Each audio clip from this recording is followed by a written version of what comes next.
Napagamutan ng isang circus performer ng Cirque du Soleil sa gitna ng live show matapos mahulog mula sa kanyang stunt. Naglabas naman ng pahayag ang Cirque du Soleil na nasa mabuting kalagayan na ang performer. Mga detalye ng balita, ibabahagi maya-maya.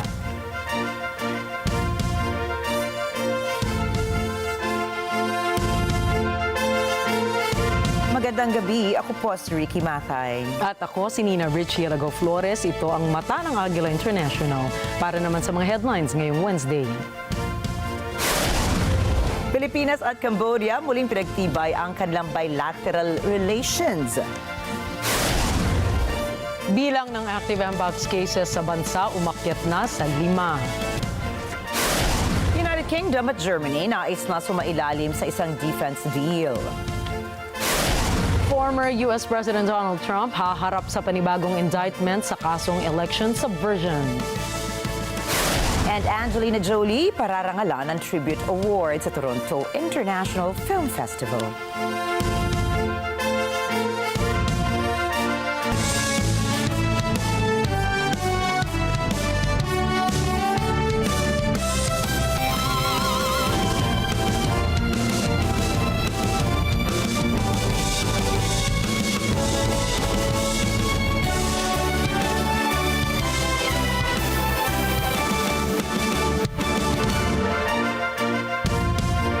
Pinagtiba ng Pilipinas at Cambodia ang kanilang bilateral relations sa pagbisita ni Cambodian Deputy Prime Minister Sokchenda Sofia sa Malacanang.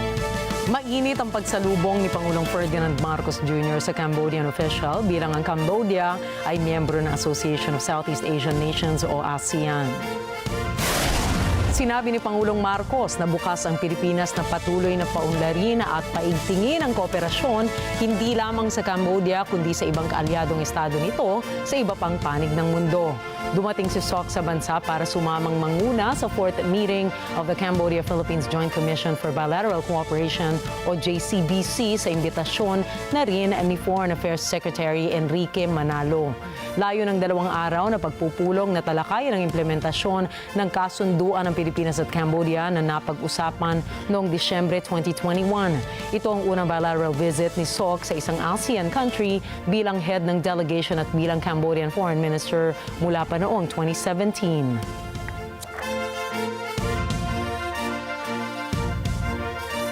Naihain na sa Pasay Prosecutor's Office ng National Prosecution Service ng Department of Justice o DOJ ang mga kaso laban kina Sheila Ko at Cassandra Leong. Sinabi ni Justice Undersecretary Nicholas T. kasong disobedience to summons na inisyu ng Senado at paggamit ng pekeng Philippine passport ang isinampa laban kay Sheila Ko. Si Ong naman ay kinasuhan din ng disobedience to summons at obstruction of justice. Nilinaw ni T na may iba pa silang kasong isasampa sa mga susunod na araw, batay na rin sa mga nakalap na ebidensya ng National Bureau of Investigation and Anti-Money Laundering Council. Inaasahan naman na sa mga susunod na araw ngayong linggo ay uusad ang money laundering cases laban kay dismissed Bamban Mayor Alice Ko. Posible ring makasama sa kaso sina Sheila at Ong. Kaugnay ito sa illegal na pogo operation sa Tarlac na kapwa sila mga incorporators at opisyales. Inihayag naman ni Senator Risa Ontiveros na nagbayad umano ang mga Ko ng 200 milyong piso para makalabas ng Pilipinas. Iniimbestigahan rin to ng DOJ. Ayon sa ahensya, gagamitin nilang ebidensya ang lahat ng testimonya ni Sheila Ko sa Senado para sa pagsasampa ng iba pang kaso sa magkakapatid na Ko at Cassandra Leong. Madami siyang mga paglabag, no? Siya na mismo nag-amin kahapon na peke yung kanyang birth certificate. Siya na din mismo umamin kahapon na, ganun, peke na din yung kanyang passport, no? So kasi yung sa passport law na passport violation na hinaharap niya ngayon, yung isinalang ng piskal ay para sa use ng passport. Yun para dun sa pag-secure, no? Pag-apply sa passport na peke, iba pa yan. Kasi nga dati pa nangyari yan, hindi yan maaaring maging subject ng warrantless arrest at ng inquest. Ayun, medyo yung mga sinabi niya kahapon, makakasama din sa kanya para sa kaso for securing an illegal passport. Sa Sa ibang balita, inihayag ng Department of Health o DOH na umabot na sa 5 ang bilang ng active mpox cases sa bansa. Ito'y matapos muling nakapagtala ng 2 bagong kaso ng mpox, tigisa sa National Capital Region at Calabarzon.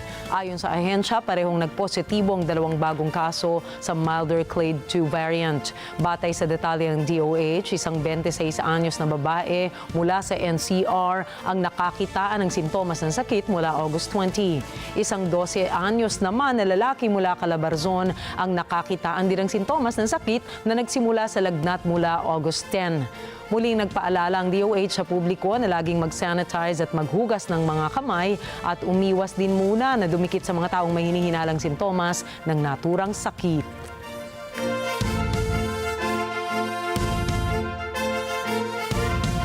Umapaw ang tubig sa Lamesa Dam at inaasahan ang patuloy na pagtaas ng level nito dahil sa mga pagbuhos ng ulan dala ng southwest monsoon o habagat. Umabot na sa 80.20 meters ang water level ng Lamesa Dam hanggang kaninang alas 8 ng umaga ayon po yan sa Pag-asa Hydrometeorology Division. Ang normal na water level ng dam ay nasa 80.15 meters lamang. Kaya paalala ng State Weather Bureau maging mapagmatyag at palaging i-monitor ang advisory ng lugar sa paglikas sa mga nakatira sa low-lying areas. Kabilang ang kahabaan ng Tulyahan River mula sa Quezon City. Partikular na rin po sa Fairview, Forest Hill Subdivision, Quirino Highway, Santa Quiteria at San Bartolome.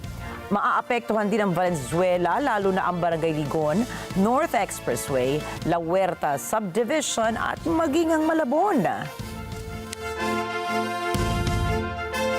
Pinangunahan ni Pangulong Ferdinand Marcos Jr. ang pamamahagi ng higit sa 165 million pesos na halaga ng tulong para sa mga pamilyang naapektuhan ng oil spill sa Bataan.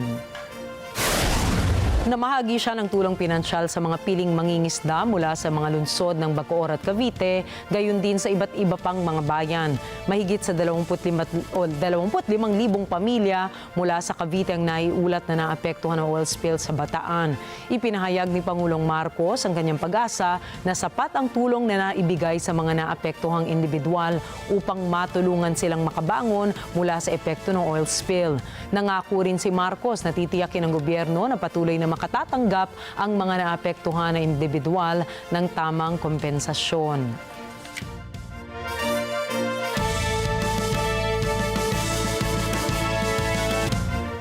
Nasa 13,000 records ng Korte Suprema ang na-leak online. Inako ng Deep Web Connect ang pag-hack sa mga sensitibong legal data ng Korte Suprema. Kabilang narito ang pag-leak sa mga pangalan, case details at payment information. Ayon sa Management Information Systems Office ng Korte Suprema, ay kanila nang bineberipika ang nasabing data breach. Sinabi ni Supreme Court spokesperson Attorney Camille Ting na maglalabas sila ng pahayag sa issue sa oras na ma-validate ito ng kanilang Systems Office.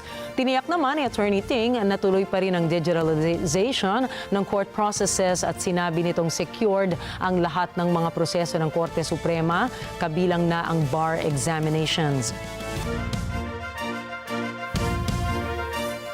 Sinabi ng hepe ng US Indo-Pacific Command na bukas itong magpadala ng kanilang mga barko upang eskortan o samahan ang mga sasakyang pandagat ng Pilipinas na nagsasagawa ng resupply missions sa West Philippine Sea o WPS. Tumangging magbigay ng karagdagang detalye si Admiral Samuel Paparo kung alin sa mga barko ng Estados Unidos ang kanilang ide-deploy sa Pilipinas. Ipinahayag naman ni Armed Forces Chief General Romeo Browner Jr. na mas nais ng Pilipinas na mag-resupply sa BRP Sierra Madre o alinmang teritoryo nito sa WPS ng mag-isa. Ito ay sa kabila ng bullying tactics ng China. Subalit, niliwanag po ni General Browner na gagawin nito ang lahat ng available options at maghahanap ng alternatibong paraan kung kinakailangan. Susunod, protesta laban sa pagpaslang sa isang trainee na doktor muling sumiklab sa India. Mga matataas na opisyal ng Estados Unidos at Egypt dumating na sa Qatar upang pag-usapan ng isang peace deal sa pagitan ng Hamas at Israel. At At dating Democratic Congresswoman na si Tulsi Gabbard, lumipat na sa kampo ni Republican candidate Donald Trump. Mga detalye ng mga balita sa pagbabalik na Mata ng Agila International.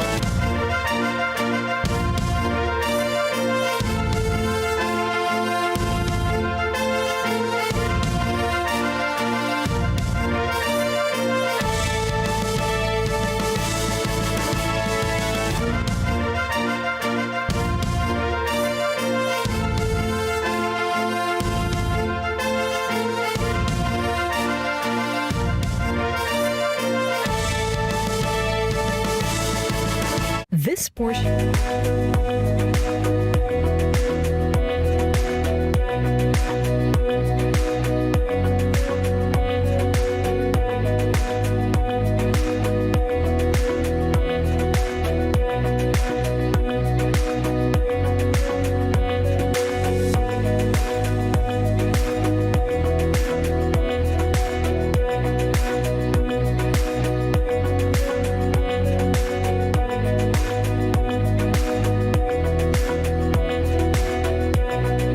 The juicy details of First Vita Plus's success, from the groundbreaking creation of their flagship natural health drink to the empowering growth of a global network of over 3 million dealers and users. Rodora Doyi Tumpalan, CEO and President of First Vita Plus Marketing Corporation, shares her visionary leadership and commitment to health, wellness, and community. It is part of our mission and vision to showcase the Philippine ingenuity. We are big into health and wellness campaigns, so part of that is our Philippine herbs. Open for business with Cesar Vallejos. Sunday, 9 p.m. Sunday 25. This portion is brought to you by Robic Builders.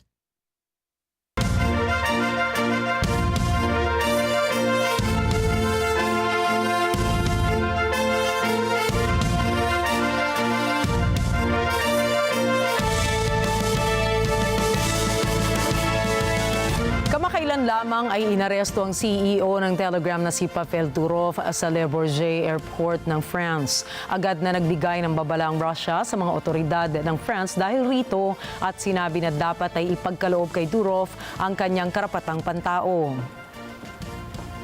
Binigyang diin rin ni Elon Musk na owner ng X na nasa ilalim ng isang pag-atake ang kalayaan sa pamamahayag sa Europa. Talakayin natin kung bakit inaresto si Pavel Durov at kung ano ang mga posibleng maging epekto nito. Ang Telegram na inilunsad noong 2013 ni Durov ay isang messaging app na nagpapahintulot sa mga users na magkaroon ng malalaking channels na maaaring umabot ng hanggang 200,000 tao. Ang bilang na ito ay malayo sa kakayahan ng mga karibal na app katulad na lang ng WhatsApp na may maximum na 1,000 tao lamang.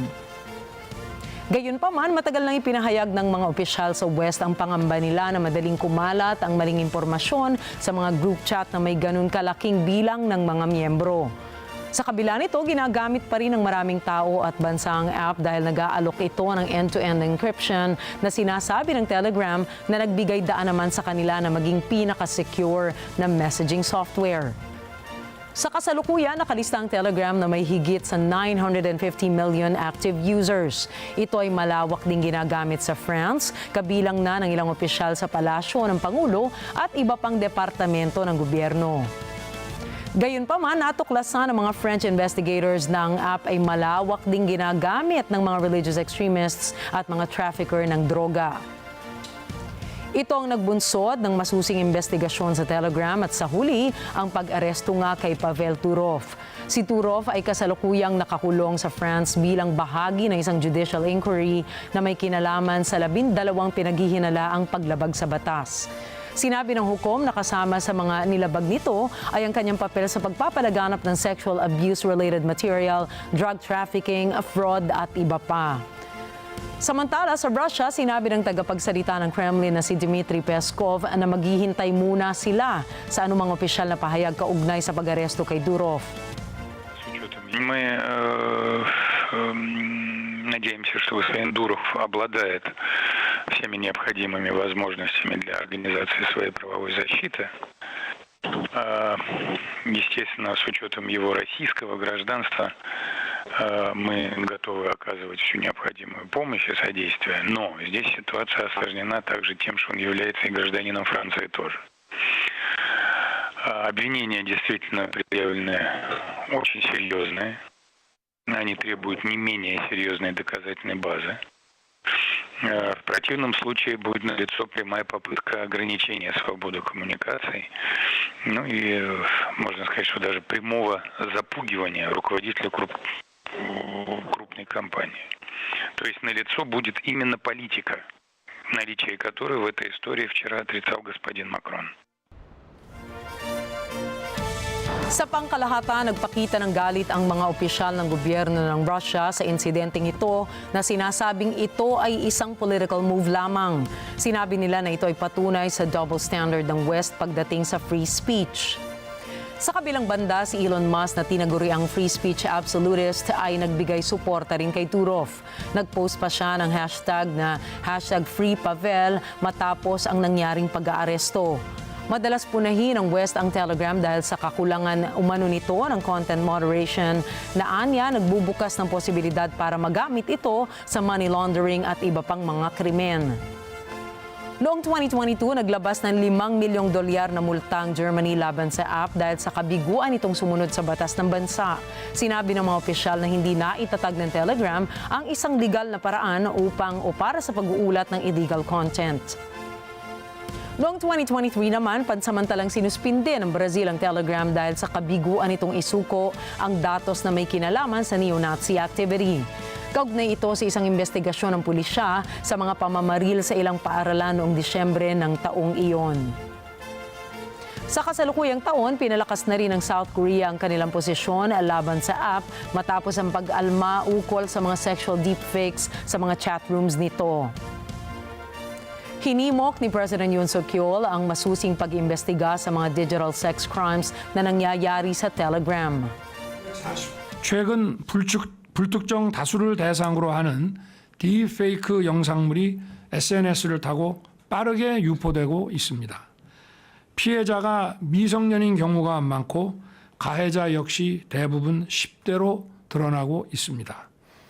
단순 장난이라 둘러대기도 하지만 익명의 보호막에 기대 기술을 악용하는 명백한 범죄 행위입니다. Sa South Korea, ang mga online deepfake sex crimes ay umabot na sa halos 300 kaso na naitala sa unang 7 buwan ng taon. Halos doble ng bilang na naitala noong 2021 nang magsimulang tipunin ang mga datos.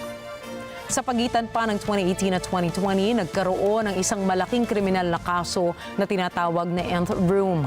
Mahigit 100 ang mga naging biktima, kasama na rin ang 26 anyos na mga menor de edad sa blackmail at cybersex trafficking na naganap sa ilang chat group sa Telegram. Sa kabilang banda, ginagamit din ang Telegram sa digmaan sa Ukraine kung saan parehong panig ang gumagamit nito para sa isang propaganda war. At hindi lang ito para sa palitan nila ng misinformation, kundi na rin sa aktual na paggamit sa app sa koordinasyon ng militar. Ayon sa Kiev International Institute of Sociology, umabot na sa 44% ng mga Ukrainians ang gumagamit nito. Pati na rin mga institusyon ng gobyerno kasama ang Presidential Office at Main Directorate of Intelligence ng bansa. Nakataya ngayon ang kapalaran ng Telegram sa mga hinaharap ni Turov na mabigat na mga kaso sa France. Gayunpaman, sinusubukan ng Russia na pakalmahin ang takot na posibleng mawala ang app o magbago ang konsepto nito. Sinabi ng mga opisyal na habang seryoso ang mga alegasyon, kailangan ring maglabas ng matibay na ebidensya ang France upang suportahan ang mga ito. Nilinaw din ni French President Emmanuel Macron na hindi politikal na desisyon ang pagsampa ng mga kaso laban kay Turov. Sa ngayon, maaari lamang idetene si Pavel Turov para sa investigasyon hanggang Miyerkules ng gabi kung saan kailangan nang magdesisyon ang mga opisyal kung siya ay kakasuhan ba o palalayain. Sa iba pang mga balita, nagbarikada ang mga nagprotesta sa mga riles ng tren, pinatigil ang mga bus at sumigaw ng mga slogans sa West Bengal, India ngayong Miyerkules. Umabot pa sa puntong pinipilit ng mga nagpoprotesta ang mga may-ari ng tindahan na magsara. Ito po ang pinakabagong serye ng mga protesta na yumanig sa India matapos ang sexual assault at pagpatay sa isang trainee doctor. Gumamit ang mga pulis ng tear gas at water cannons upang pigilan ang mga nagpoprotesta na magmarcha patungo sa sekretarya ng Estado.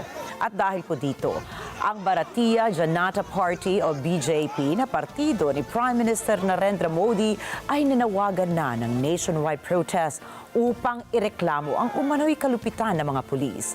Nanawagan din ang BJP na bumaba na sa pwesto si West Bengal Chief Minister Mamata Banerjee at inakusahan nila ito ng hindi makatarungang pagtrato sa mga nagpoprotesta.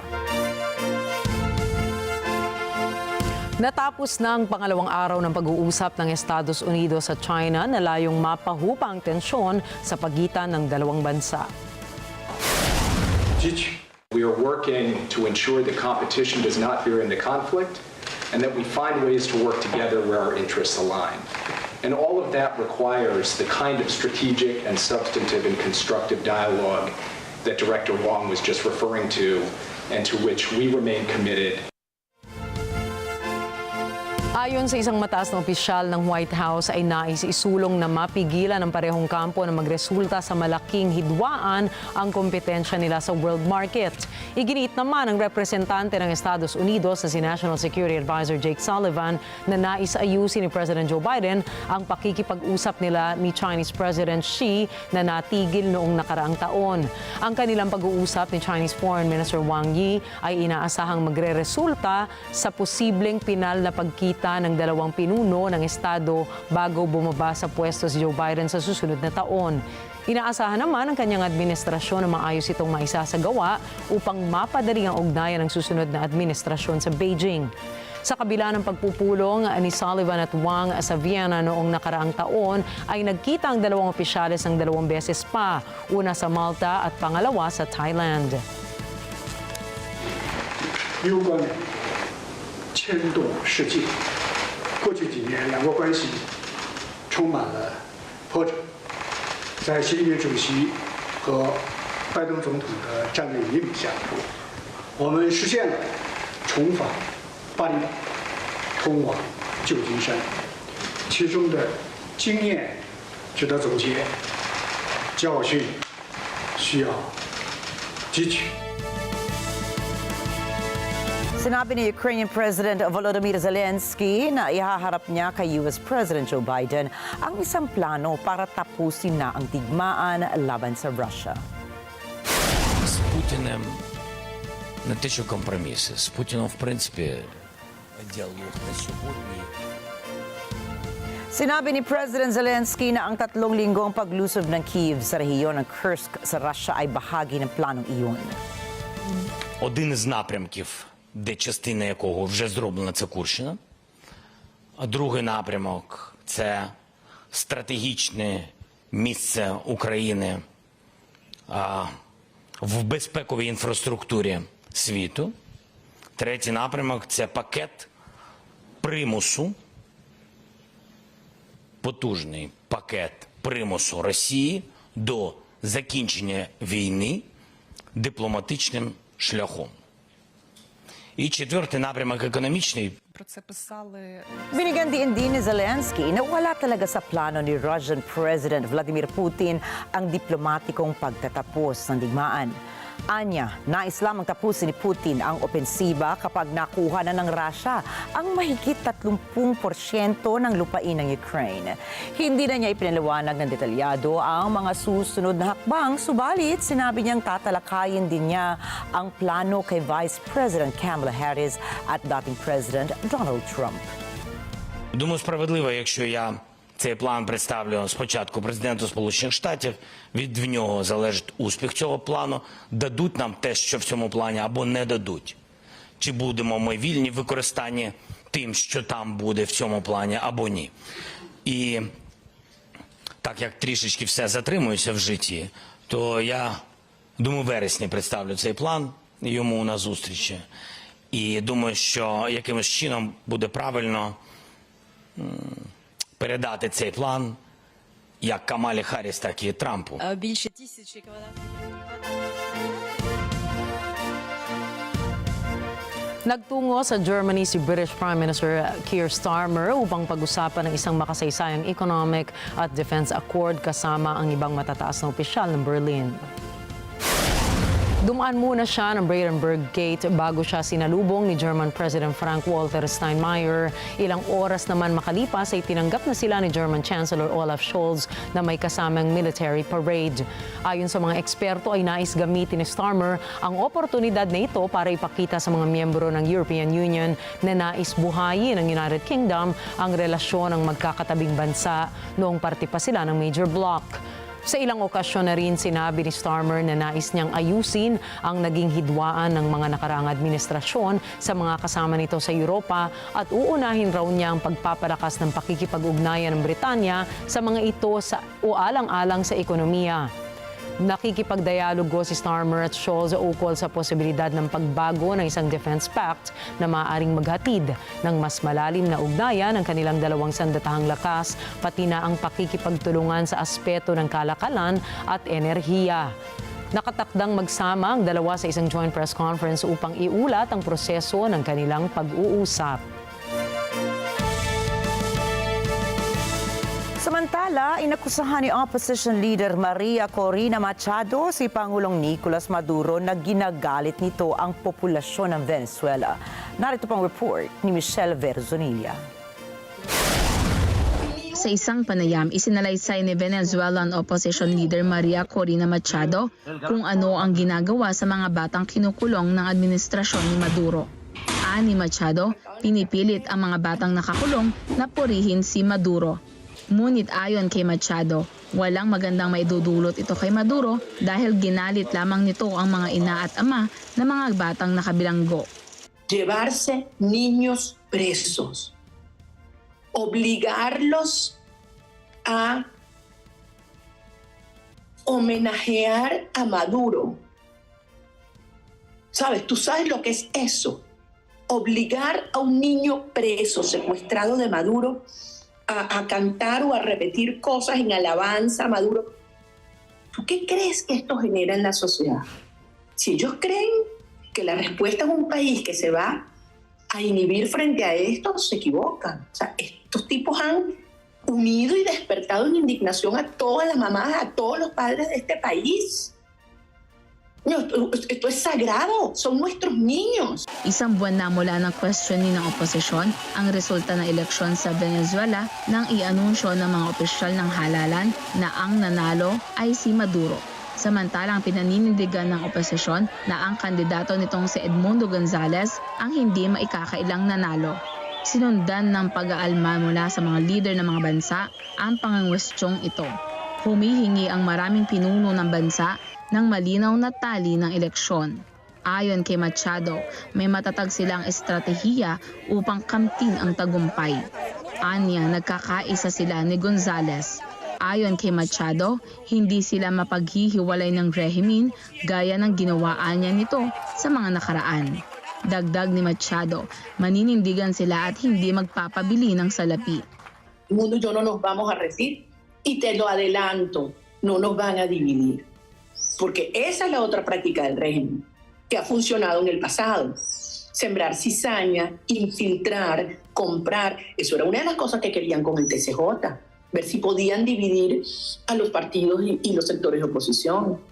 ¿Y sabes qué? Le demostramos que todo lo contrario. Cohesionó una sola posición. Por eso el régimen se sigue equivocando y lo hemos sorprendido una y otra vez. Una y otra vez, porque ¿sabes qué? Perdieron todo contacto con la realidad. Y esto es muy revelador porque eso es un indicador de cuando las autocracias o los totalitarismos empiezan a desmoronarse. Pierden total contacto con la realidad. Michelle Verzonilla para sa mata ng Agila International, Trusted, Connected on Point. Dumating na sa Qatar ang mataas na opisyal ng Estados Unidos para sa panibagong round ng peace talks.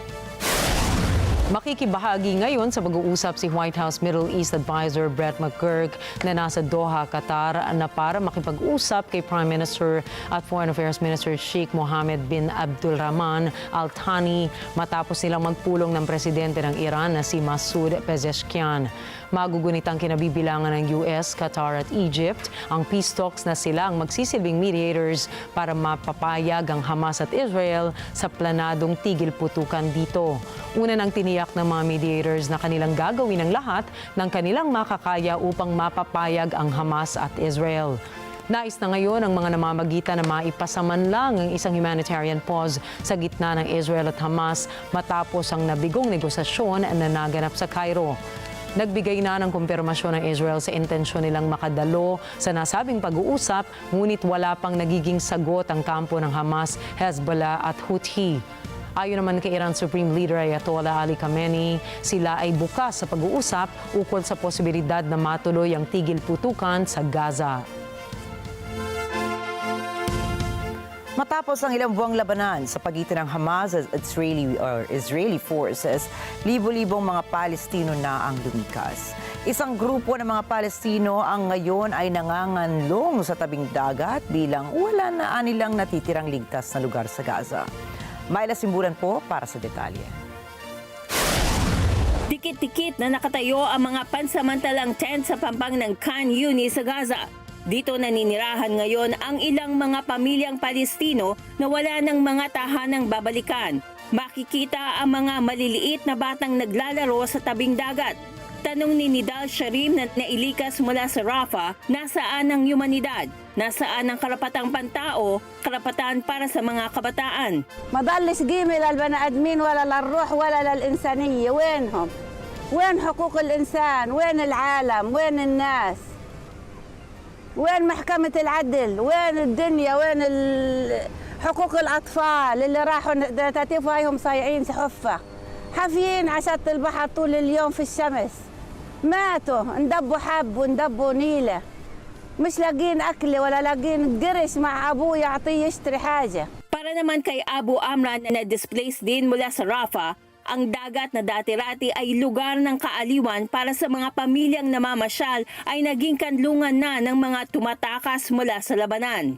إنه البحر هو عبارة عن مكان متنزه للمواطن اللي بس بيقضي فيه وقت جميل مع أسرته وقت ترفيهي لأسرته، لكن اليوم الصورة مغايرة للأسرة الفلسطينية للمواطن الفلسطيني في قطاع غزة، إنه أصبح الآن الميناء أو الشاطئ الفلسطيني هو عبارة عن مركز إيواء، إنه يعني هو عبارة عن ملاذ للمواطن الفلسطيني، إنه كان مكان آمن، لكن للأسف هذا مش مكان آمن، وفي هناك ضربات وقصف جوي إسرائيلي في عدة أماكن بالقرب من المواني، فأصبح الإنسان الفلسطيني مشرد نازح ممكن في الأسبوع أو في الأسبوعين بيتشرد مرة أو مرتين.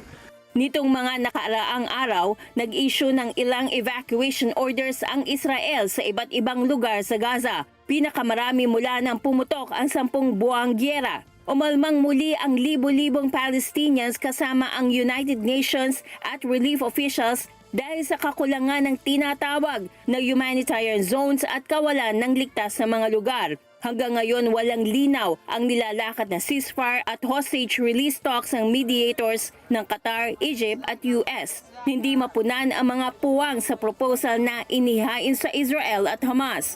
Ang huling paghahain ng kompromiso ay noong linggo, 25 ng Agosto. Nakaabang ang mga taga-Gaza kasama ang mga pamilyang ito sa tabing dagat sa pagkakasundong tila mailap hanggang ngayon. At habang nag-aabang, tunog ng alon mula sa dagat ang nagsisilbing kapalit ng putok ng bala at bomba sa mga lugar na kanilang tinakasan. Ayon sa Gaza Health Minister, may 40,400 Palestinians na ang namatay sa gyera at 2.3 million na ang na-displace ng ilang beses. Ang gyera ay nagsimula noong 7 ng Oktubre nang atakihin ng Hamas ang Israel.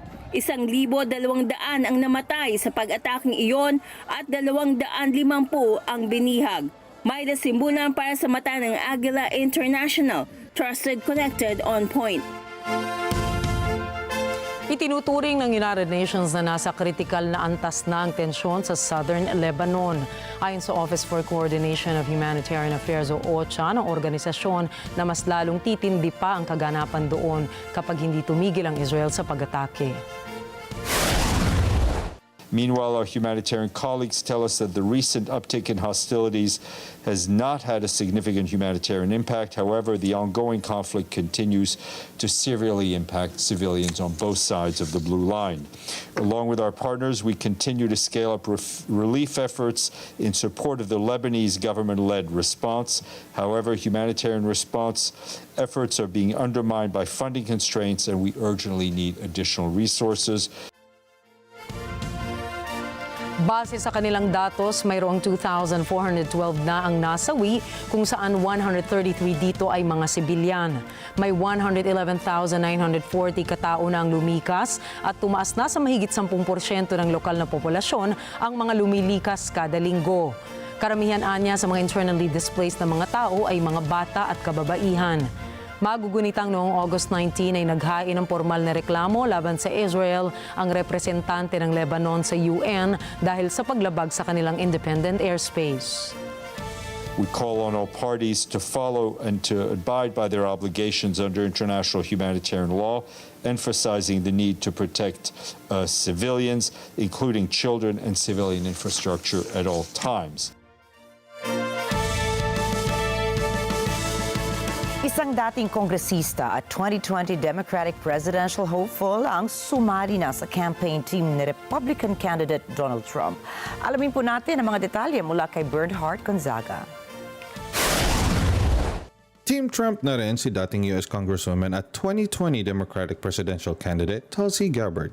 Ang anunsyo ng pagsali ni Gabbard sa kampanya ng Republican candidate ay nang humarap si Trump sa National Guard Association Conference sa Detroit. Si Gabbard ay dating vice chair ng National Democratic Party. At noong Lunes, tumanggap siya ng papuri mula kay Trump nang salubungin siya nito sa entablado upang i-endorso. Hinakait ni Gabbard ang mga tagapakinig na suportahan si Trump sa darating na eleksyon. I am proud to stand here before you today, whether you're a Democrat, a Republican, or an independent.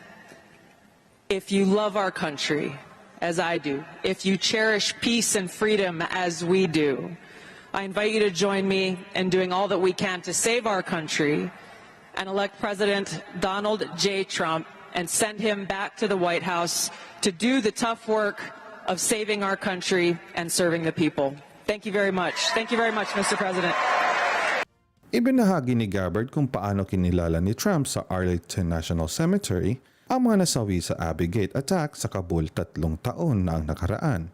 I had the privilege of joining President Trump this morning at Arlington Cemetery, where he joined 2 Gold Star families and loved ones of Staff Sergeant Hoover and Sergeant G, both of whom were 2 of the 13 killed in the Abbey Gate attack 3 years ago today in Kabul.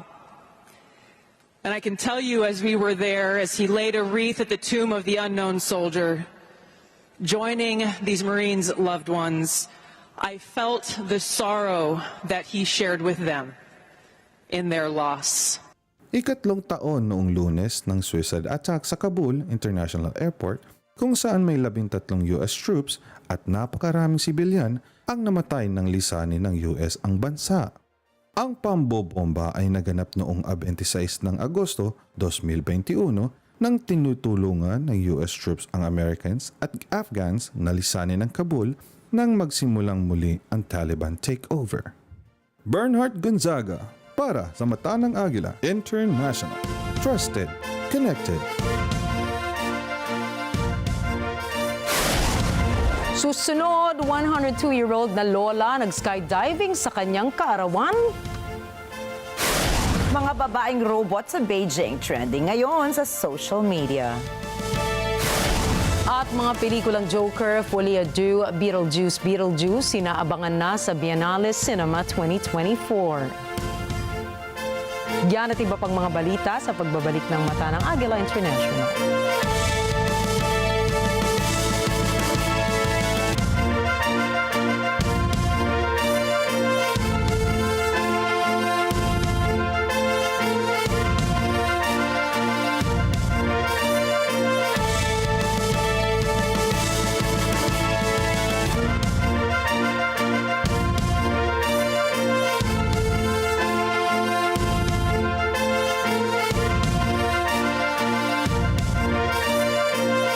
This portion.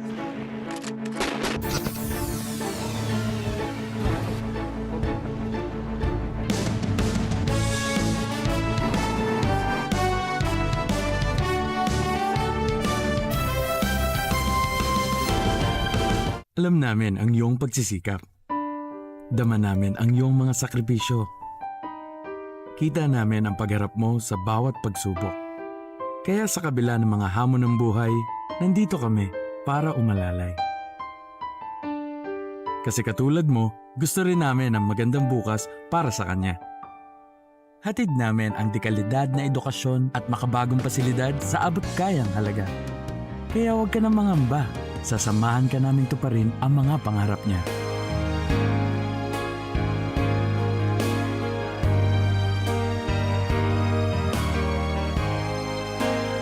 Maaasahan mong sulit dito ang mga pinagsikapan mo. Sa aming mga makabagong pasilidad at sistema ng edukasyon. Mailalabas natin ang aking talino at mga kakayahan niya. Kahit sa munting halaga, makakasiguro ka na makakasabay siya sa mabilis na pag-ikot ng mundo. Sa New Era, karamay mo kami sa bawat hamon. Kaagapay mo kami sa bawat hakbang. Kasama mo kami sa bawat ngiti at tagumpay.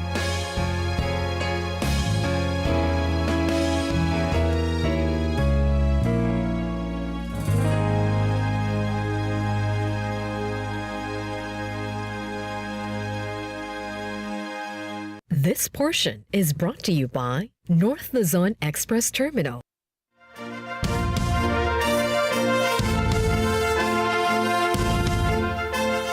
Dinala sa pagamutan ng isang circus performer na Cirque du Soleil matapos itong mahulog mula sa kanyang stunt sa gitna ng isang live show. Ayon sa lokal na ulat, kinilala ang performer na si Maria Confectova. Paikot-ikot habang nakalambitin itong si Confectova sa isang loop o hoop ilang talampakan mula sa lupa nang bigla na lamang itong dumulas at nahulog. Kita po sa video ang pagsemplang ni Confectova sa harapan ng mga audience.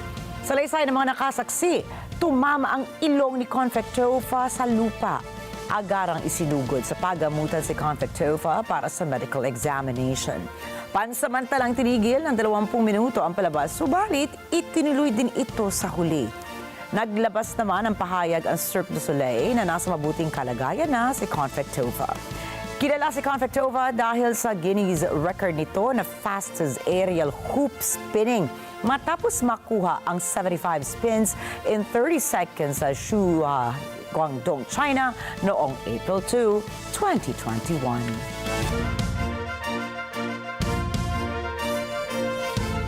Ano naman ang gagawin mo sa iyong birthday kapag mahigit 100 anyos ka na? Abay, mapapahanga kayo rito kay Manette Bailey, isang 102 anyos na lola na nag-skydive bilang selebrasyon sa kanyang kaarawan. Tumalon sa isang eroplano itong si Bailey sa himpapawid ng Beccles Airfield. Hindi lamang ito ang unang beses na sumubok ng extreme sport si Bailey dahil nakapagmaneho naman siya ng isang Ferrari sa bilis na 130 miles per hour sa Silverstone para sa kanyang centenary birthday. Nakapangasawa si Bailey ng isang paratrooper at naglingkod din sa Women's Royal Naval Service noong World War II.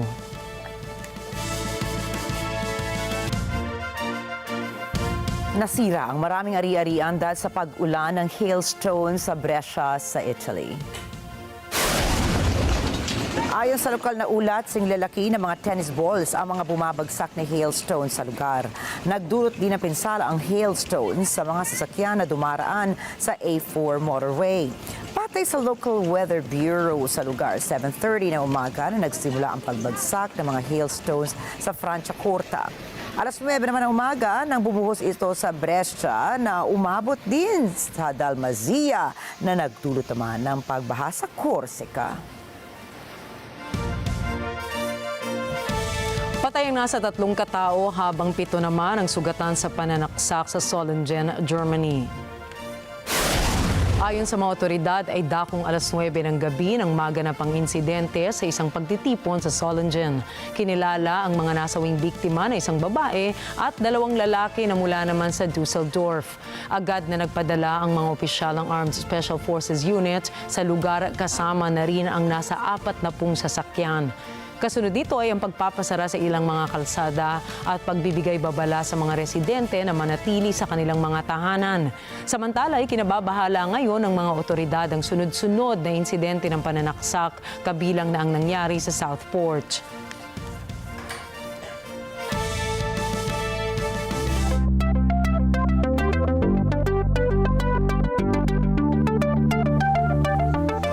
Inilabas ng Nokia phone maker HMD ang kanilang Barbie-themed phone. Kilala sa tawag na Barbie flip phone dahil sa clamshell style feature at sa Barbie pink color tone nito. Kasama sa disenyo ng Barbie phone ang logo ng titular character. Sa ilang parte ng phone, meron ding salamin na nakakabit rito. Kapag bubuksan ang power ng phone ay magsasalita ito ng katagang "Hi Barbie." Pinapatakbo ang Barbie phone KOS sa isang operating system na binibigyang kakayahan ang mga feature phone na magkaroon ng ilang smartphone features.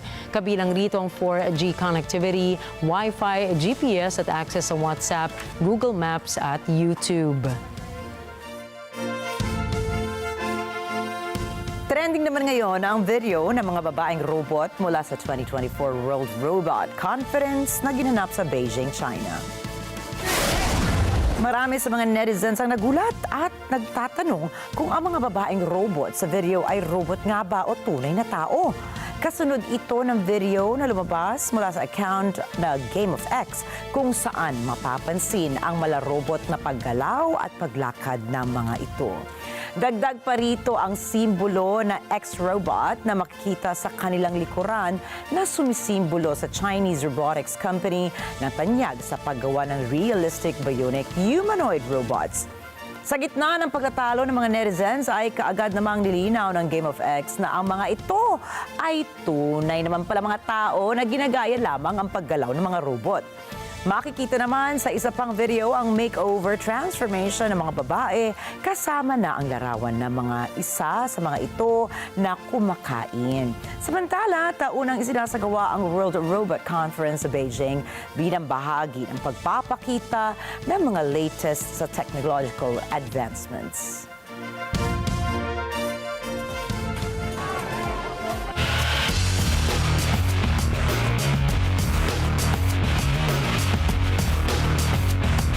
Idineklara ng world number 1 si Baguio City Muay Thai fighter Islay Erica Bumogao sa International Federation of Muay Thai Associations ranking para sa 45-kilogram female category.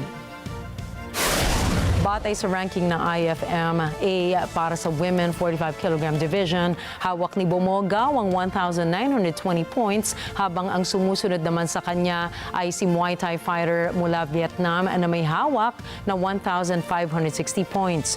Noong August 10, kinilala si Bumogao bilang kauna-unahang Pinay Muay Thai World Champion matapos niyang talunin ang Muay Thai State Champion ng Australia na si Sarah Kwa.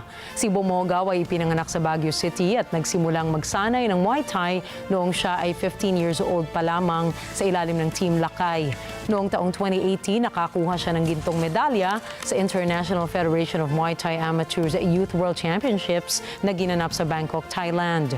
Dati rin siyang nakakuha ng gold medal sa 31st Southeast Asian Games na ginanap sa Vietnam.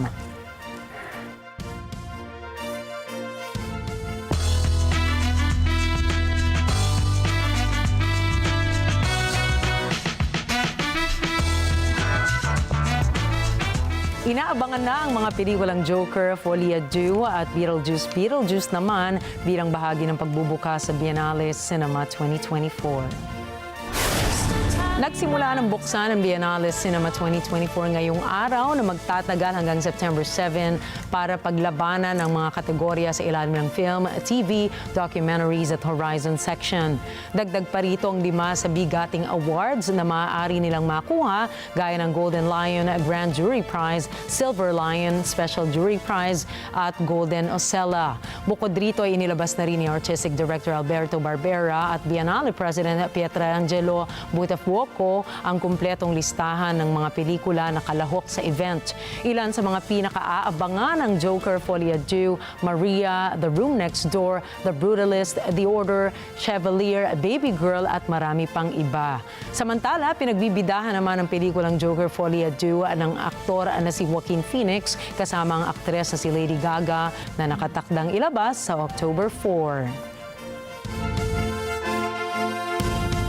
Nakatakdang tumanggap ng Tribute Award in Impact Media ang American actress na si Angelina Jolie sa darating na Toronto Film Event.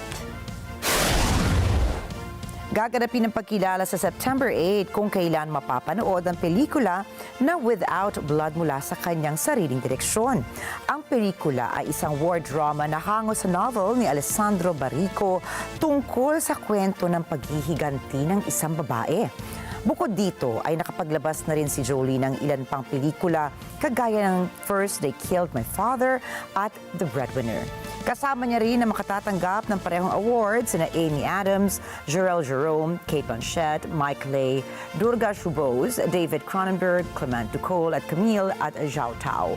Samantala, abala rin si Jolie sa mga aktibidad na may kinalaman sa humanitarian work ukol sa mga refugees, human rights at environmental conservation.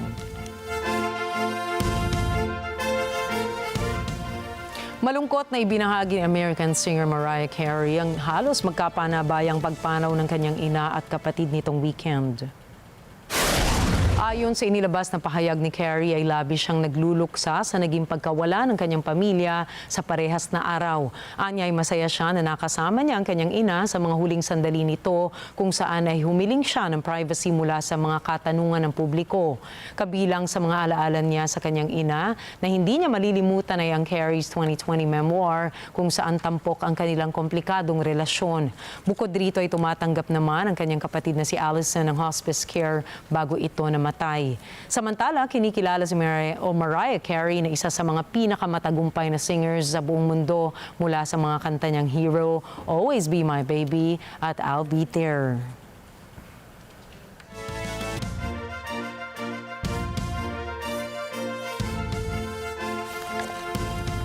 Kilalanin natin ang isang chef sa Austria na inakalang hindi na siya makapagluluto katulad ng dati. Narito ang report ni Mefanway Zaragoza. Taong 2010 nang maaksidente sa motorsiklo si Peter Lammer, isang masigasig na kusinero mula sa Austria. Sa loob ng 6 na taon, kinakailangan niyang sumailalim sa maraming operasyon at pagpapagamot. Sinabi ng mga eksperto na hindi na siya makakabalik sa isang propesyon kung saan kakailanganin niyang tumayo. Umabot si Lammer sa pinakamababang punto ng kanyang buhay noong 2016. Tinawagan niya ang kanyang kaibigang si Bernard Tichy para magbuhos ng sama ng loob. Si Tichy ay isang bihasang climber na gumagawa ng mga aparato para sa leisure climbing activities at itinuturing ang sarili bilang isang amateur metal worker. Matapos ang matagal na paghahanap ng solusyon sa problema ni Lammer, nakagawa siya ng isang aparato na nakabitin mula sa kisame ng kusina ni Lammer gamit ang C-shaped bracket na may adjustable na upuan. Ito ay nagbibigay daan kay Lammer na lumutang sa mga riles at makaikot sa iba't ibang workstations. Pinamamahalaan niya ngayon ang restaurant Johannes Keller Salzburg. Itinatag ng dalawang magkaibigan ang kumpanyang Standing Ovation upang makatulong sa ibang may kaparehong kondisyon na makabalik sa trabaho gamit ang aparatong ito. Mefanway Zaragoza para sa Mata ng Agila International. Trusted, connected, on point. Natagpuan naman po ngayon sa Botswana ang ikalawa sa pinakamalaking diamond sa buong mundo mula sa minahan ng Canadian firm Lucara Diamond. Aabot sa 2,472 ang carat ng bato na mas mababa kumpara sa diamond na nasa unang pwesto. Ito ay matapos matuklasan noong 1905 ang nasa 3,106 na karat Cullinan diamond na mula naman sa South Africa. Kasunod ito ay hinati na ang bato sa Siam kung saan ang karamihan sa mga ito ay makikita sa British Crown Jewels. Bukod po dito ay kilala ang Botswana na isa sa mga pangunahing producers ng diamonds sa buong mundo. Samantala, hindi na nagbigay ng iba pang detalye ang firm sa quality na mayroon ang diamond maging ang halaga nito.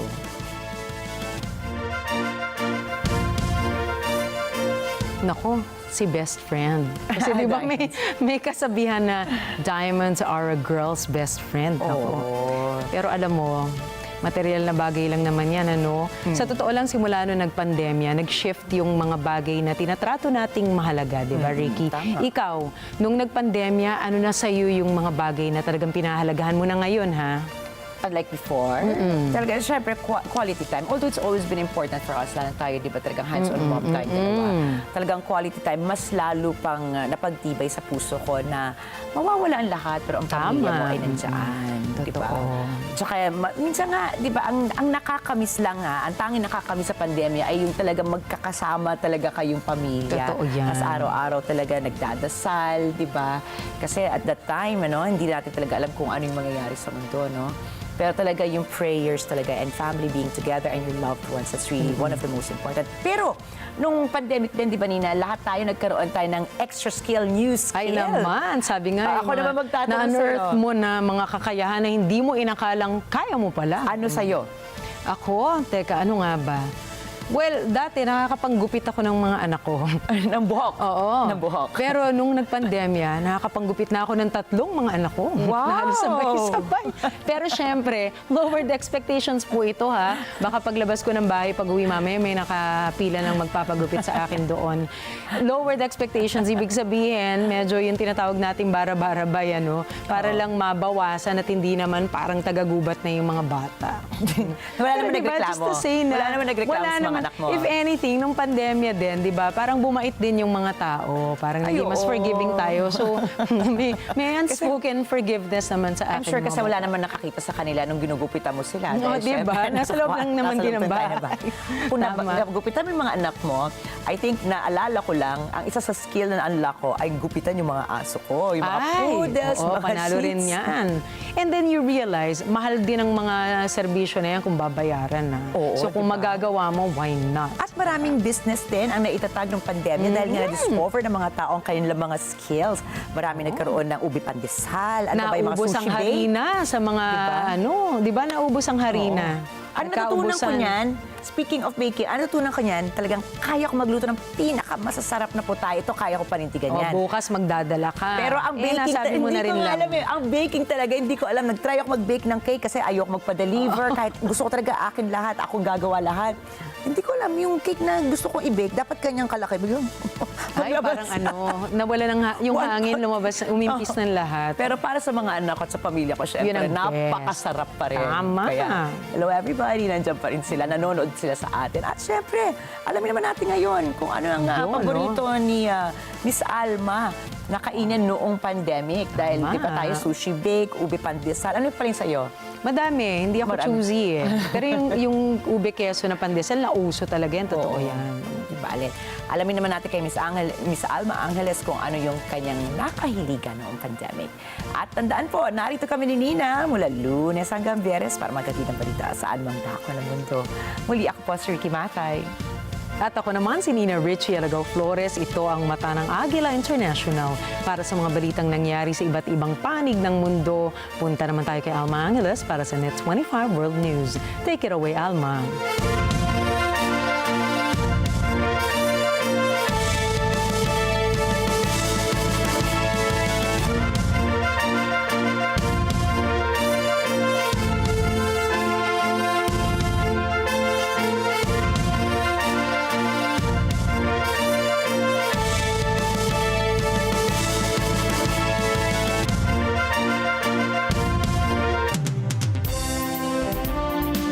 Nina and Ricky, good evening everyone. I'm Alma Angeles for Net 25 World News. On tonight's headline. The strategic landscape has changed so much. So maybe it's high time now to maybe review. Yes, and to be maybe relevant to the new security challenges.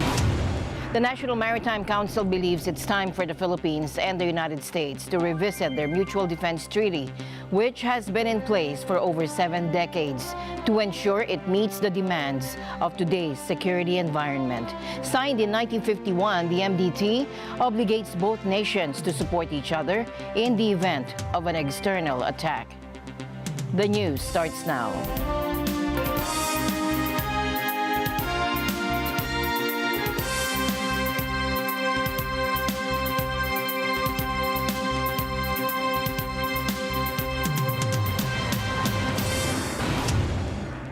The National Maritime Council believes it's time for the Philippines and the U.S. to revisit their mutual defense treaty, which has been in place for over 7 decades. And this is to ensure it meets the demands of today's security environment. Signed in 1951, the MDT obligates both nations to support each other in the event of an external attack.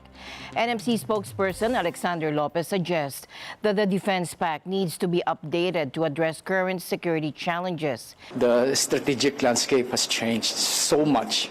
So maybe it's high time now to maybe review. Yes, and to be maybe relevant to the new security challenges. Now, this comes after Defense Secretary Gilberto Teodoro Jr. called for a broader interpretation of the MDT, particularly its provisions on armed attacks, to better respond to China's illegal activities in the West Philippine Sea. In another development, Lopez also dismissed China's claims that Filipino personnel were rescued by the Chinese Coast Guard after falling overboard at the Escoda Shoal last weekend.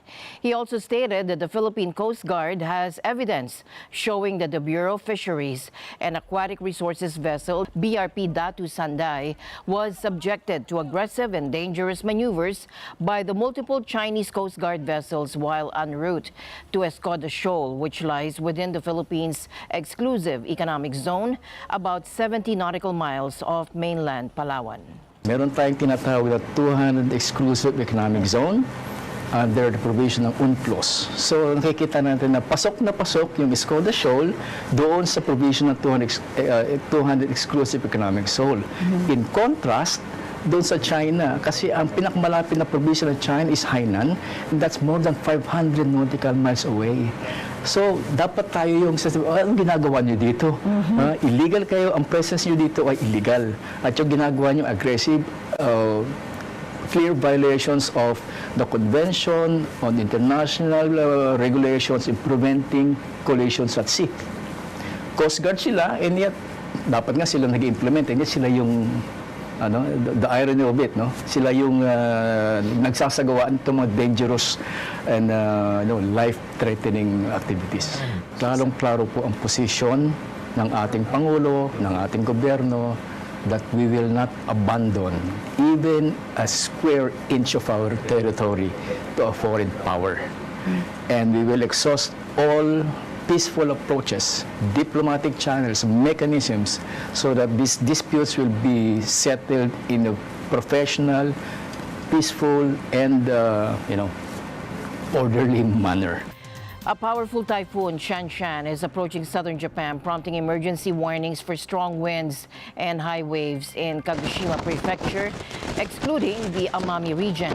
The typhoon, moving slowly northwards, is expected to bring maximum gust speeds of around 250 kilometers per hour, strong enough to cause significant damage. Heavy rain bands are forecast to develop over Kagoshima and Miyazaki prefectures, increasing the risk of landslides and flooding. Other regions, including western and eastern Japan, may also experience localized heavy rainfall. Weather officials are urging residents to be cautious of violent winds, high waves, rough seas, and potential flooding. The Amami region has already experienced strong gusts and rain and is intensifying in central Japan due to warm, moist air. Typhoon Shanshan is expected to strengthen as it approaches the Kyushu region on Thursday.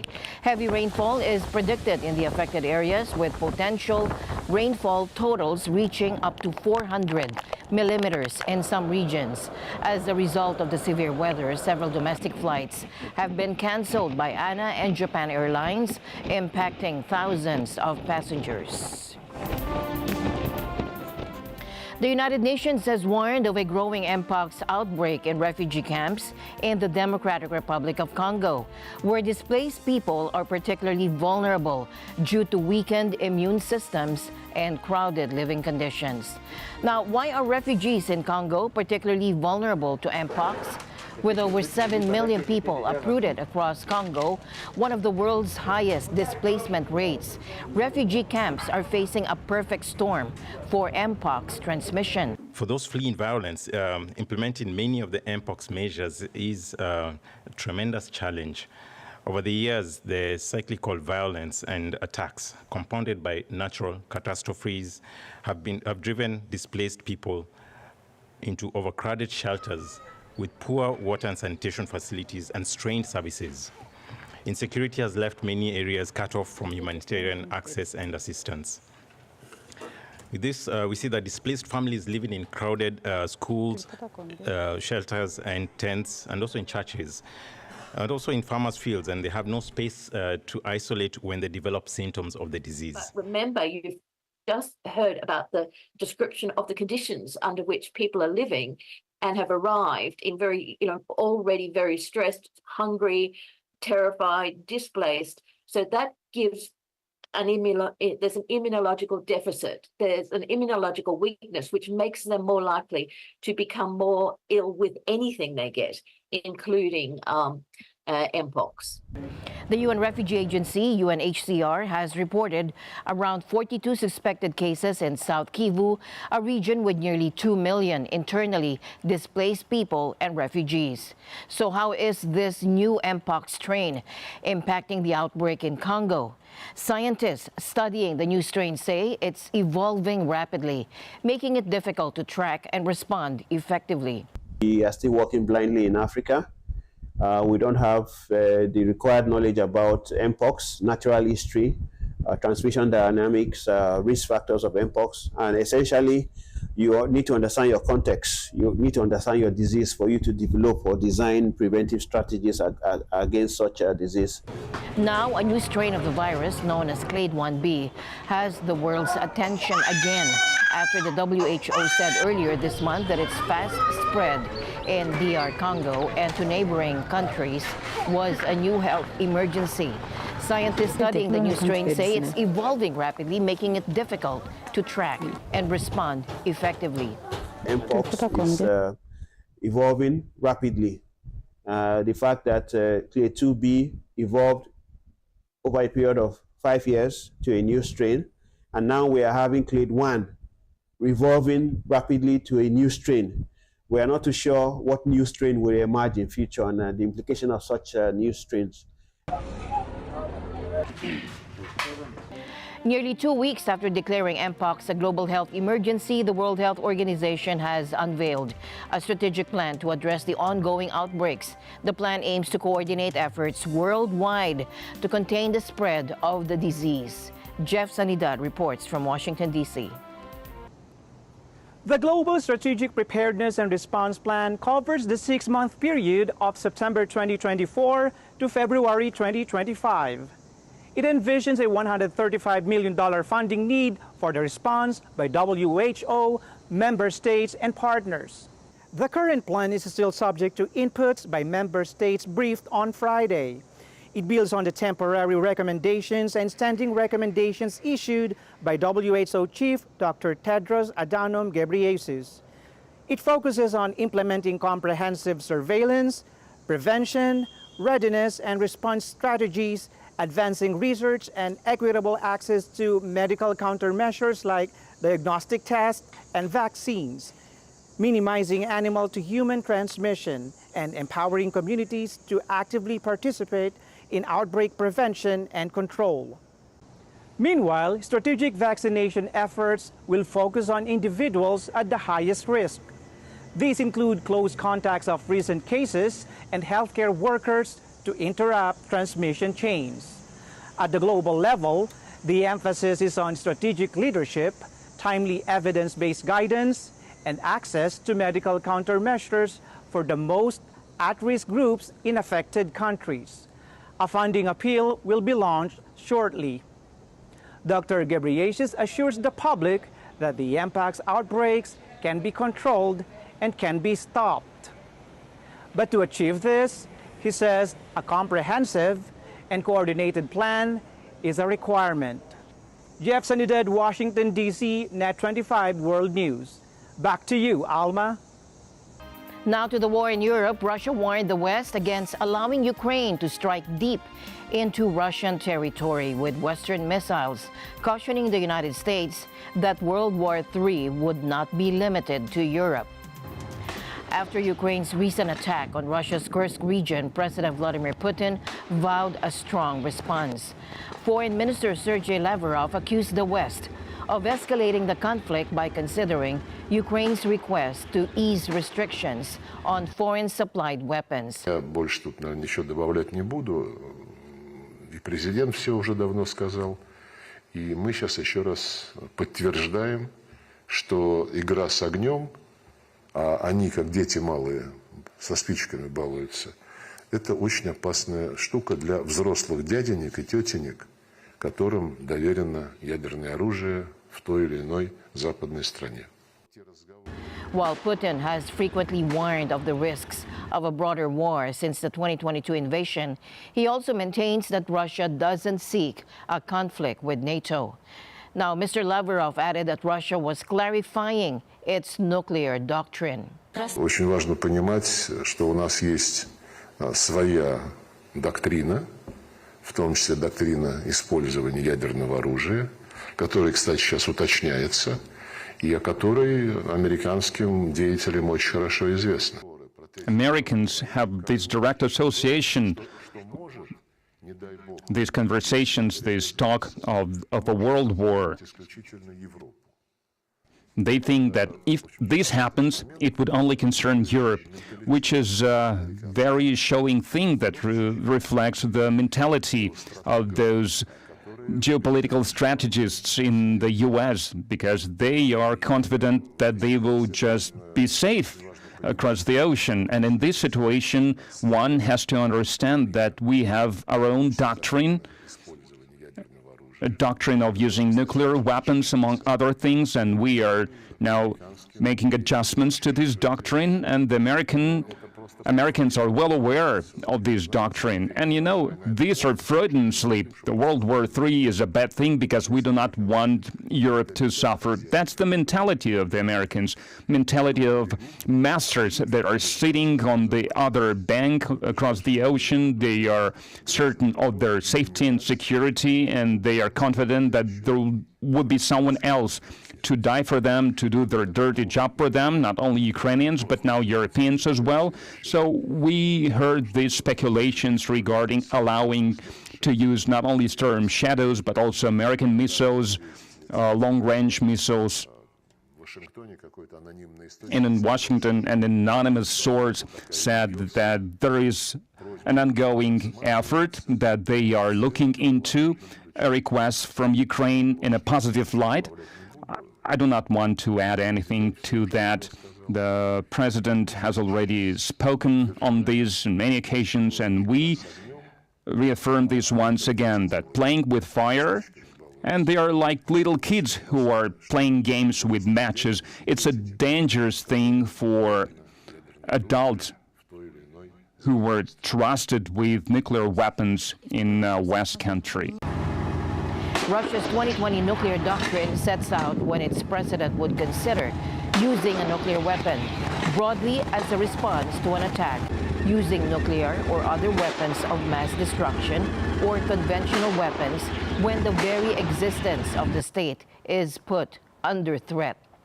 Washington says it wasn't informed about Ukraine's plans ahead of the surprise incursion into Kursk. The United States has also said it did not take any part in the operation.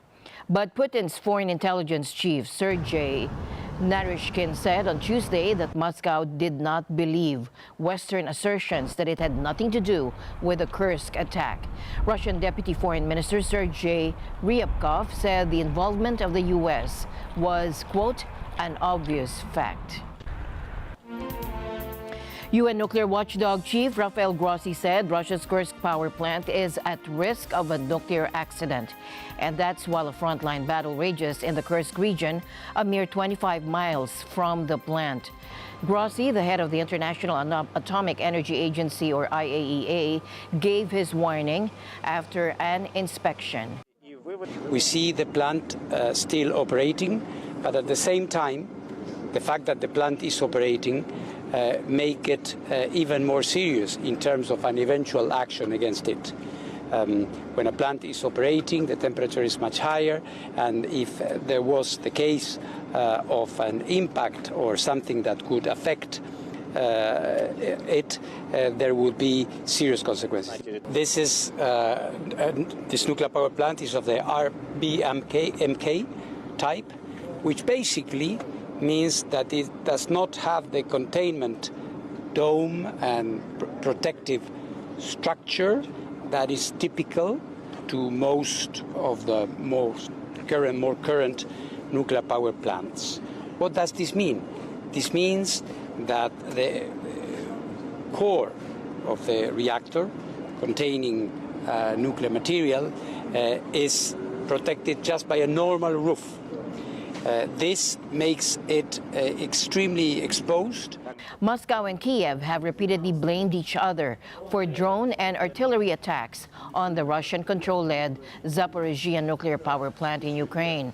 However, the recent incursion by Ukrainian forces into Russia has put the spotlight on the Kursk plant. It has 4 reactors of the same design as those at the Chernobyl nuclear plant, scene of the world's worst civilian nuclear disaster in 1986. A comparison like this, equating Chernobyl with Kursk, I think is an exaggeration.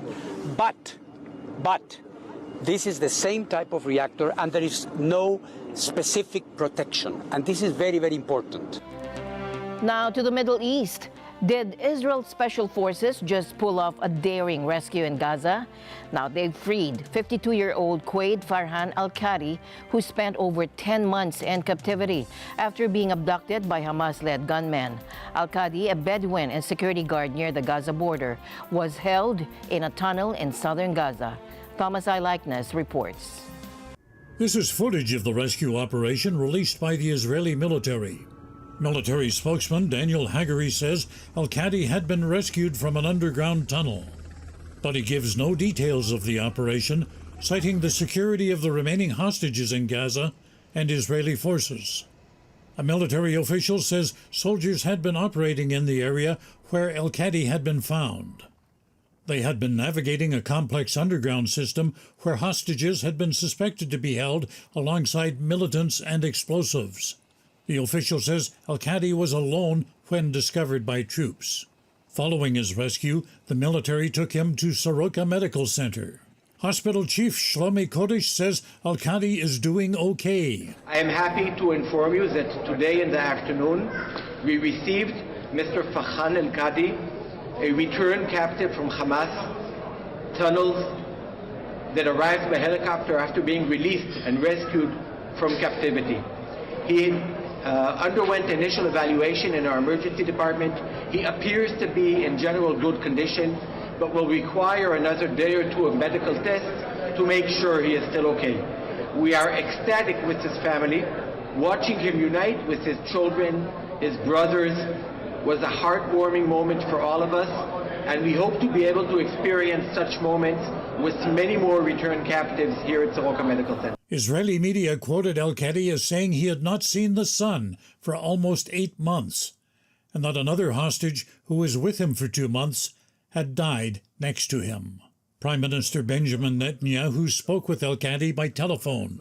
He thanked the Prime Minister for his rescue, adding that there are others who are waiting. Netanyahu also commended the troops for the rescue, adding that Israel will work tirelessly for the return of all of the hostages. More than 250 Israelis and foreigners were taken hostage in the October 7th attack, in which some 1,200 people died.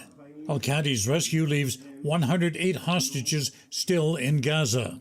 About a third of them are known to have died, with the fate of the others unknown. Thomas I. Likeness, Net 25 World News. Former President Donald Trump is now facing a revised federal indictment as of August 27, accusing him of illegally attempting to overturn his 2020 election laws. Now this follows a Supreme Court ruling granting former presidents broad immunity, prompting prosecutors to narrow each or their approach. U.S. Special Counsel Jack Smith secured the superseding indictment in Washington. However, with the November 5 election approaching, where Trump faces Vice President Kamala Harris, it's unlikely the case will reach trial before then. The revised charges still focus on 4 counts from last year, but now emphasize Trump's role as a candidate seeking re-election rather than his actions as president. I mean, the 4 key components of the case against the former president have not changed. It's more a matter of emphasis and evidentiary support. Some of the emphasis shifted to material that was in the first indictment but is now getting a greater degree of emphasis, and some of the evidence, like some of the communications between the president and the Department of Justice, that would have been marshaled in support or was marshaled in support in the initial indictment, is no longer on the tape. There's still a whole lot of meat left on the bone that is essentially non-immune and allegedly criminal conduct that the president engaged in order to disrupt an official proceeding, that official proceeding being the lawful certification of the vote. So the distinction that Jack Smith is making is an important one. He says the Supreme Court said this year that presidential official action is subject to a presumption of immunity, but the president's actions after Election Day up through January 6th, with respect to the core of the case against him, was mostly non-official anyway, and therefore can and should go forward. Yeah, I mean, so maybe the best example of non-official conduct, or the best examples of non-official conduct, would be the President of the United States phoning the Secretary of State in Georgia and saying, I need you to find me 11,000 votes. That's a candidate and a desperate, I'll do anything to win, even subverting the law candidate. That's not a president reaching out and saying, per the federal and state cooperative, federalism and system of government. No, that's a candidate reaching out. A president reaching out to private attorneys who are in his campaign and who are then facilitating fake slates of electors. There's nothing official about that. Coming up next on Net 25 World News, we'll explore the growing trend of international students seeking higher education abroad. Millions are flocking to countries like the US, UK, Canada, and Australia each year. But are these nations still as welcoming as they once were? And later, we'll delve into a groundbreaking study on how brainwave reading robots are assisting stroke survivors in their rehabilitation. We'll be right back.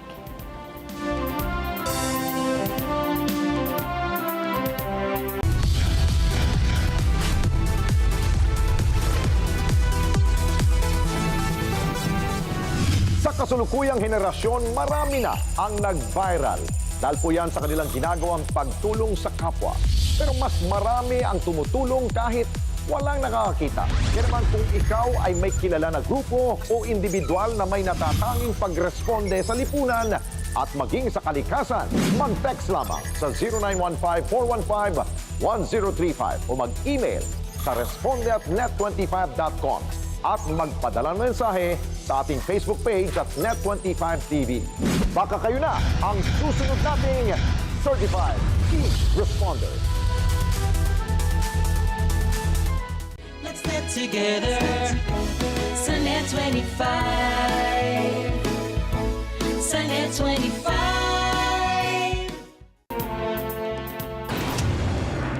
Now, this next story focuses on the growing trend of international students seeking higher education abroad. Millions of students from around the world are heading to countries like the US, UK, Canada, and Australia each year. But are these countries still welcoming as many international students? Some nations are now looking to reduce the number of international students. Australia, for example, has announced a cap on international student intake starting in 2025. Why is Australia doing this? The number of international students in Australian universities has surged by 10% since the pandemic and by a staggering 50% in private vocational and training institutions. Is this growth sustainable? The new cap will limit the total number of international students to 270,000 annually. Today I can announce that, subject to the bill passing, the overall number of international students starting a course next year will be set at 270,000. This includes higher education courses and vocational education and training courses. And what this means is next year that there'll be about the same number of international students starting a course here as there were before the pandemic. There'll be more in our universities and there'll be fewer in our private vocational providers. There's about 10% more international students in our universities today than before the pandemic, and about 50% more in our private vocational and training providers. Students are back, but so are the shonks, people that are seeking to exploit this industry to make a quick buck. And we're implementing a number of reforms to... Now, how will this affect major institutions like Melbourne and Sydney universities? Canada also imposed limits this year, reducing study permits for international students by 35%. What factors are driving these restrictions? Both Australia and Canada are grappling with housing crisis, leading to rising rents and property prices. And how is this related to the limits on international students? The record migration of international students, including a significant number from the Philippines, has expanded the labor supply and restrained wage pressures. However, it has also exacerbated an already tight housing market. With elections coming up in both countries, ruling parties are seeking to address these concerns. For prospective international students, this means navigating a more challenging landscape. Are governments using migrants as scapegoats for housing issues? Despite these hurdles, millions still seek opportunities abroad. But will the path be increasingly difficult for international students? The Korea Communication Standards Commission, the state media regulator, held a meeting today to discuss measures to counter sexually explicit deep fakes.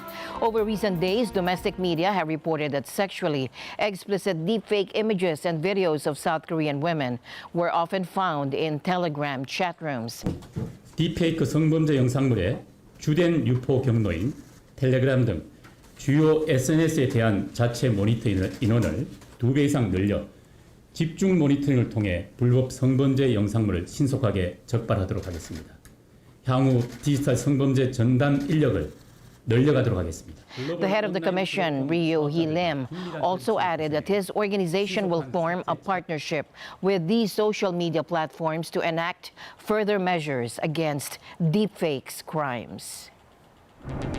A groundbreaking study suggests that robotic coaches could revolutionize stroke and brain injury rehabilitation. Researchers from the UK's National Robotarium have developed a system where socially assistive robots communicate with patients using a headset that detects brain neural activity. Hello, I am now. Today I will be your exerciser companion. We will do 3 repetitions of each exercise.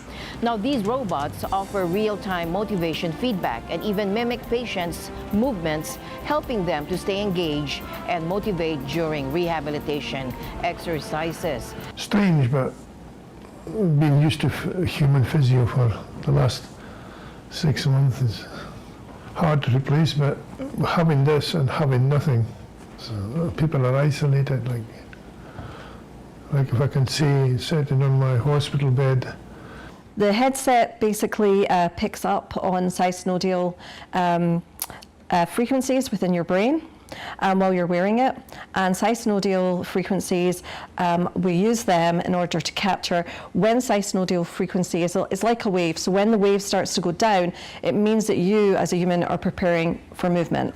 So basically what we do is we pick up on the fact that sinusoidal is reducing, and then we know that you're preparing to make a movement to start your rehabilitation exercise movement. And that's all for now on Net25 World News. I'm Alma Angeles. Join us again tomorrow for more of the latest news from around the globe. Thank you for watching. Good night.